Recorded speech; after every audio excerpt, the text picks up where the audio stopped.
हन्ते सिद्धि सूर्य उपाध्याय साधु sir अर्थ के प्रकाशी मांगलिक उपकारी है। जिनको स्वरूप जान रागते भय जो भक्ति काय को नमाए स्तुति उच्चारी है। धन्य धन्य तिन्ने ही से काज सब आज भय कर जोड़ बार बार वंदना हमारी है। मंगल कल्याण सुख ऐसो हम चाहते हैं। हो मेरी ऐसी दशा जैसी तुम धारी है। हो मेरी ऐसी दशा जैसी तुम धारी है। हो मेरी ऐसी दशा जैसी तुम धारी है। जय जिनेंद्र। हमारे YouTube चैनल जिन मार्ग में आपका स्वागत है। हमारा पद्म पुराण ग्रंथ चल रहा है। आप सब ध्यान से इसको सुनिएगा और स्वाध्याय का लाभ लीजिएगा। पर्व 26 राजा जनक के भामंडल और सीता की उत्पत्ति। अथांतर गोस्वामी कहते हैं, हे राजा जनक, अब जनक का कथन सुनो। राजा जनक की रानी विदेहा को गर्भ रहा। एक देव की अभिलाषा हुई कि रानी के बालक हो तो मैं हर कर ले आऊं। तब शेरनिक ने पूछा, हे नाथ, उस देव की ऐसी अभिलाषा क्यों हुई? मैं सुनना चाहता हूँ।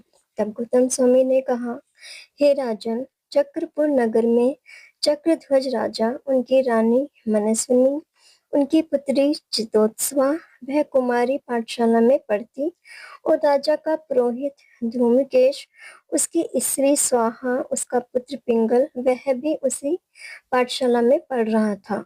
वह चितोत्सवा और पिंगल का मन मिल गया तो इनको विद्या की प्राप्ति नहीं हुई।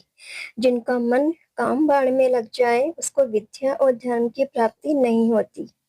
पहले स्त्री पुरुष का संसर्ग होता है, पुनः प्रीति होती, प्रीति से परस्पर अनुराग बढ़ता है, पुनः विश्वास होता है, तब विकार उत्पन्न होता है। जैसे सिंहादि 5 पापों से अशुभ कर्म बंधते हैं, ऐसे स्त्री संसर्ग से काम वासना उत्पन्न होती है। वह पापी पिंगल चितोत्सव को हर कर ले गया। जैसे कीर्ति को अपयश ले जाए, जब तक दूर देशों में लेकर चला गया तब कुटुंब के लोगों ने जाना, अपने परमात्म के कारण वह हर कर ले गया। जैसे अज्ञान सुगति को हरे, वैसे वह पिंगल राजकुमारी को ले गया। परंतु धन के बिना शोभा नहीं। ऐसे लोग भी धर्म बिना तृष्णा से नहीं शोभते। वह पिंगल विधन नगर में गया, वहां अन्य राजाओं का गमन नहीं। वह निर्धन नगर के बाहर कुटिया बनाकर रहा।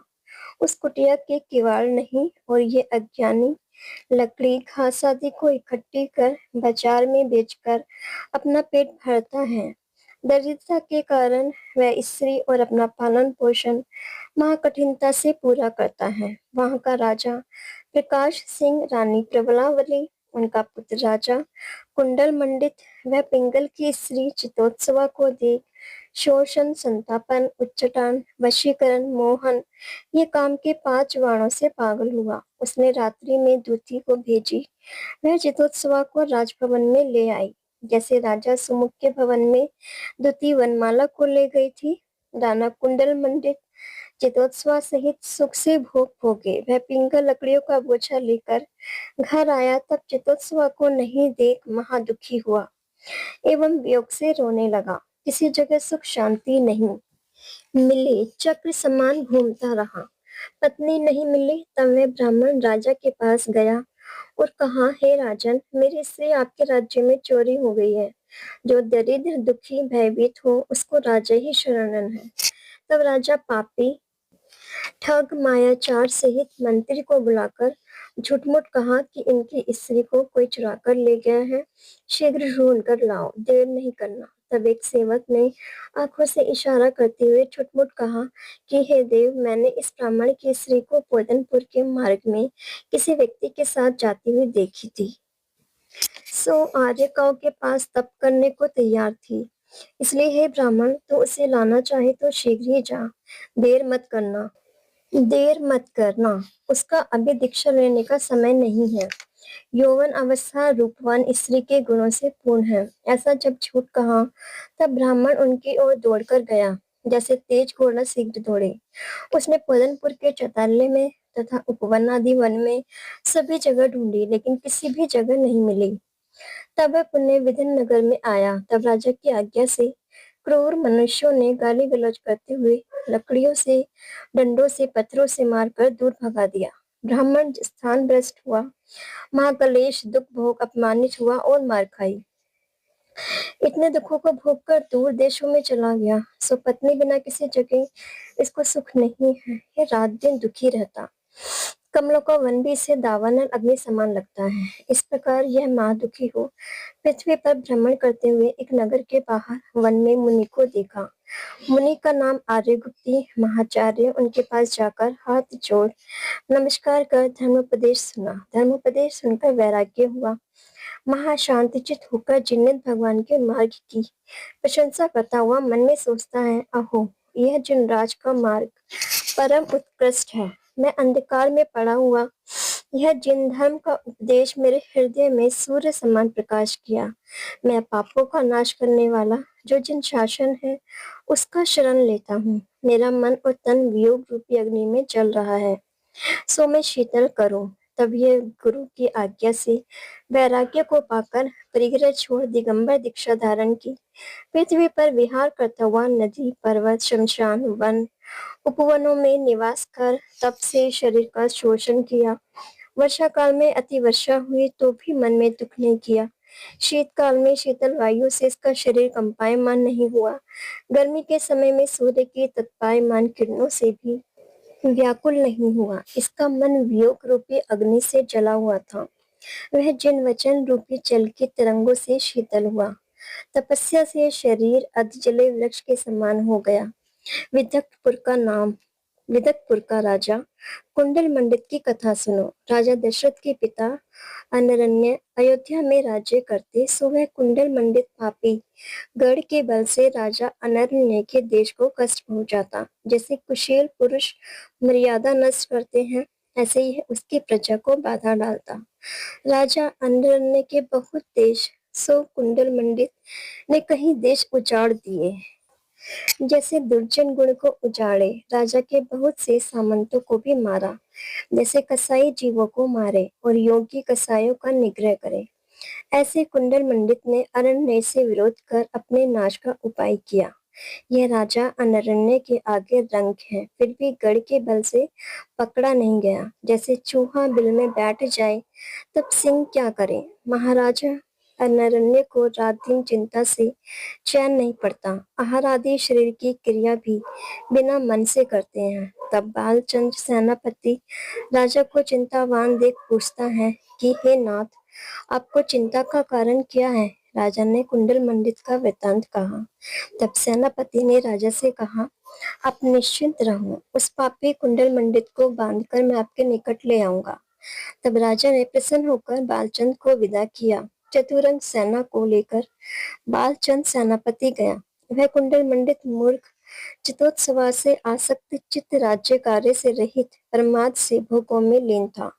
तब बालचंद्र ने जाकर क्रीड़ा मात्र से जैसे हिरण को बांधे वैसे राजा को बांध लिया एवं कुंडल मंडित के राज्य में महाराजा अनरण्य का अधिकार किया। कुंडल मंडित को राजा अनरण्य के पास लाया। सेनापति ने राजा के सभी देश बाधा रहित किए।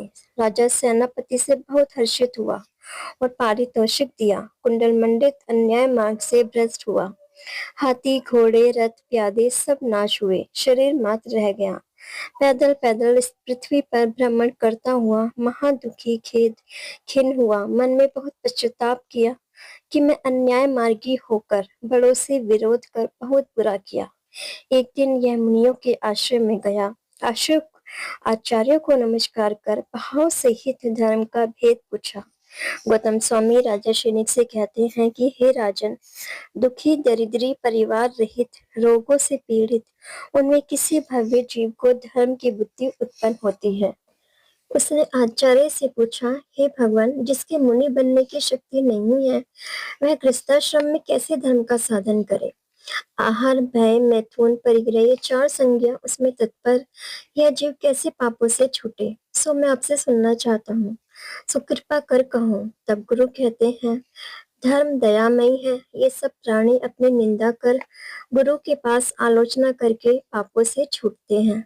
तुम अपना कल्याण चाहते हो तो शुद्ध धर्म की प्राप्ति करो। जो हिंसा का कारण महापाप कर्म रजवीर्य से उत्पन्न हुआ, जो मांस उसका त्याग करो। सभी संसारी जीव मरने से डरते हैं, उनके मांस से अपने पेट को भरते हैं, वह पापी नरक में निसंदेह जाएंगे। जो मांस का भक्षण करते हैं और नित्य स्नान करते हैं, उनका स्नान भी व्यर्थ है। अनेक प्रकार के दान, पूजा, उपवास आदि क्रिया भी मांसाहारी को नरक से नहीं बचा सकता। इस जगत में सभी जाति के जीव पूर्व जन्म में इस जीव के कोई न कोई बंधु हुए हैं। इसलिए जो पापी मांस का भक्षण करते हैं, वे अपने परिवार का ही भक्षण करते हैं। जो दुष्ट निर्दयी पशु पक्षी मृगादि को मारते हैं, मिथ्या मार्ग में भ्रमण करते हैं, मधु मांस के भक्षण से महाकुगति में जन्म लेते हैं। मांस वृक्ष एवं भूमि से उत्पन्न नहीं होता है, कमल के समान जल से भी नहीं होता है, अथवा अनेक वस्तुओं के योग से जैसे औषधि बने, वैसे मांस की उत्पत्ति नहीं होती है। दुष्ट जीव निर्दयी पक्षी मृग मत्स्य आदि को मारकर मांस उत्पन्न करता है। श्रेष्ठ जीव दयावान उसका भक्षण नहीं करते हैं। जिनके दूध से शरीर की वृद्धि होती है, ऐसी गाय भैंस बकरी उनके मृतक शरीर का भक्षण करते एवं मार मार कर भक्षण करते हैं तथा उनके बच्चों को भक्षण करते हैं। वे अधर्मी महानीच नरक निगोद के अधिकारी हैं। जो दुराचारी मांस भक्षण करते हैं, वह माता पिता पुत्र मित्र भाई आदि सबका ही भक्षण करते हैं। चित्रा पृथ्वी के नीचे भवनवासी और अव्यंतर देवों के निवास है और मध्य लोक में भी है। जो दुष्कर्म के करने वाले जीव कसाई सहित तापसी बन पचांगने तप करते हैं, वह मिथ्यात्व सहित नीच देवों में उत्पन्न होते हैं। अधोलोक में प्रथम ही रतन प्रभा पृथ्वी के 3 भाग, उनमें खर भाग पंख भाग में भवनवासी और व्यंतर देवों के निवास है और अभूर भाग में पहला नरक, उनके नीचे 6 नरक और हैं। ये सातों नरक 6 राज्यों में हैं। 7वें नरक के नीचे एक राज्यों में निगोद जीव है, त्रस जीव नहीं है, और निगोदिया जीवों से 3 लोक भरा है। अथांतर नरक का व्याख्यान सुनो। नारकी जीव महाक्रूर कटु शब्द बोलने अति कठोर स्पर्श है, महादुर्गंध अंधकार रूप नगर में पड़े, उपमा रहित दुखों को भोगने वाले महाभयंकर नरक कुंभी पाक, वहाँ वैतरणी नदियां हैं और तीखे कांटों सहित शाल मलई वृक्ष तलवार की धार समान पत्ते तीखे, वहाँ देदीप्यमान अग्नि से तपे हुए तीक्ष्ण लोहे के किले शाश्वत है। मधुमास के भक्षण करने वालों को और जीवों को मारने वालों को उन नरकों में निरंतर दुख भोगना पड़ता है। नरकों में आधा अंगुल मात्र भी क्षेत्र सुख का कारण नहीं, एक पलक मात्र भी नारकी जीवों को दुख से विश्राम नहीं। कोई चाहते हैं कि कहीं भागकर छिप जाए, परंतु जहाँ जाते हैं वहां ही नारकी मारते हैं और असुर कुमार पापी देव बता देते हैं, वहां प्रज्वलित अग्नि समान नरक की भूमि में जन्म लेते ही ऐसे विलाप करते हैं जैसे अग्नि में मछली व्याकुल होकर तड़पड़ाती है। भय से दुखी होकर अन्य स्थान जाना चाहे शीतलता के लिए, तो वहां नारकी वैतरणी नदी के जल में डाल देते हैं। सो वैतरणी महादुर्गंध खारे जल से भरी तत्पायमान नारकी को दाह उत्पन्न कराती है। पुनः शांति के लिए वृक्ष के नीचे जाते तो तलवार की धार के समान वृक्ष के पत्ते शरीर एवं सिर पर गिरे तो मानो चक्र खड़गादि से शरीर को काटा हो, छेदन भेदन हुए हो। नाक कान जंघा कंधा सर्व अंग काटे हैं एवं नरक में महाविकराल महादुखदायी हवा चलती है। रुधिर के कण बरसते हैं, यंत्रों में पेलते हैं, क्रूर शब्दों से महाविलाप करते हैं। क्रूर शब्दों से महाविलाप करते हैं, श्यामली वृक्षों पर घसीटते हैं, मुदगरों से मारते हैं, प्यास की वेदना से जल मांगते हैं, तब उन्हें गर्म तांबा गलाकर पिलाते हैं। उससे शरीर महातप्तायमान होता है। तब महा दुखी होकर कहते हैं, हमें प्यास नहीं है, जल नहीं पीना है। तब भी जबरन बलात्कार कर नारियों को पृथ्वी पर पछाड़ कर ऊपर पैर रख कर संडासियों से मुंह फाड़ फाड़ गरम गरम तांबा पिलाते हैं। उससे कंठ और हृदय भी दग्ध हो जाता है। नारकी जीवों को परस्पर अनेक प्रकार का दुख एवं असुर कुमार देवों के द्वारा करवाया हुआ अनेक प्रकार के महादुखों का वर्णन कौन कर सकता है। इसलिए नरक के दुखों को सुनकर उन दुखों से बचने के लिए मद मांस मधु का भक्षण नहीं करना चाहिए।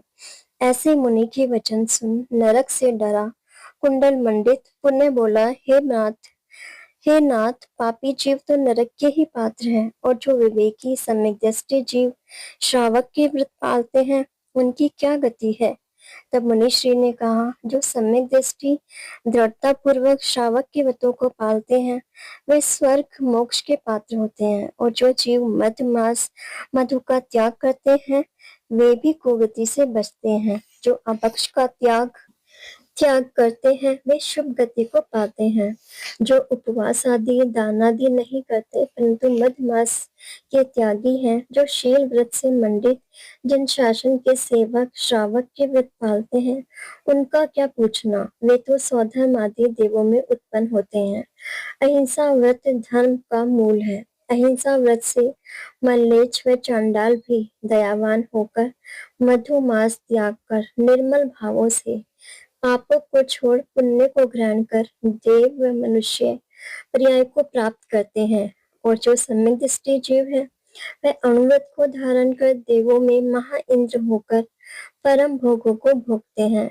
पुण्य मनुष्य होकर मुनि बन मोक्ष प्राप्त करते हैं। ऐसे गुरु के मुख से कल्याणकारी धर्म उपदेश सुनकर यद्यपि कुंडल मंडित अणुव्रत धारण में सक्षम नहीं है, फिर भी गुरु को नमस्कार कर मध्य मास मधु का त्याग कर सम्यक दर्शन को प्राप्त किया।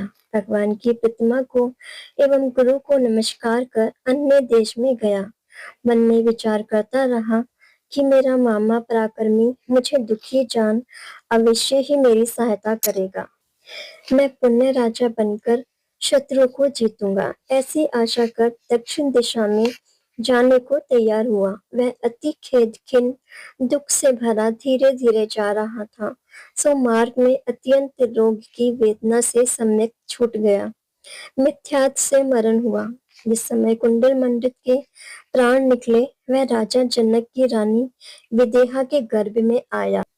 उसी समय वेदवती का जीव जो चितोत्सवा थी वह भी मर के विदेहा के गर्भ में आई तथा तप के प्रभाव से सीता हुई। ये दोनों एक गर्भ में आए और वह पिंगल ब्राह्मण मुनिव्रत धारण कर भवनवासी देव हुआ। उसने अवधि ज्ञान से अपना तप का फल जान पुनः सोचा कि यह चितोत्सवा कहाँ गई और वह पापी कुंडल मंडित कहाँ गया। उसके कारण मैं पूर्व भाव में दुख अवस्था को प्राप्त हुआ था। अब वे दोनों राजा जनक की रानी विदेहा के गर्भ में आए हैं। वह चितोत्सवा तो स्त्री की जाति पराधीन थी। उस पापी कुंडल मंडित ने अन्याय कार्य किया, इसलिए यह मेरा परम शत्रु है। अब जो गर्भ में उसको मारूं तो रानी मर जाएगी और रानी से मेरी कोई शत्रुता नहीं है। और जब ये गर्भ से बाहर आए तब मैं उसे दुख दूं, ऐसा चिंतन करता हुआ पूर्व भाव के बैर से क्रोधायमान होकर देव ने कुंडल मंडित के जीव को मारने का विचार किया। ऐसा जानकर सब जीवों को क्षमा करना, किसी को दुख नहीं देना। जो किसी को दुख देता है वह अपने आप को दुख के सागर में डुबोता है। अब हम जगत के सभी जीव सुखी हो इसी मंगल भावना के साथ यही विराम लेते हैं। कल हम इससे आगे का स्वाध्याय करेंगे। इससे आगे सुनने के लिए चैनल को सब्सक्राइब करें, लाइक करें और शेयर करें। जय जिनेन्द्र।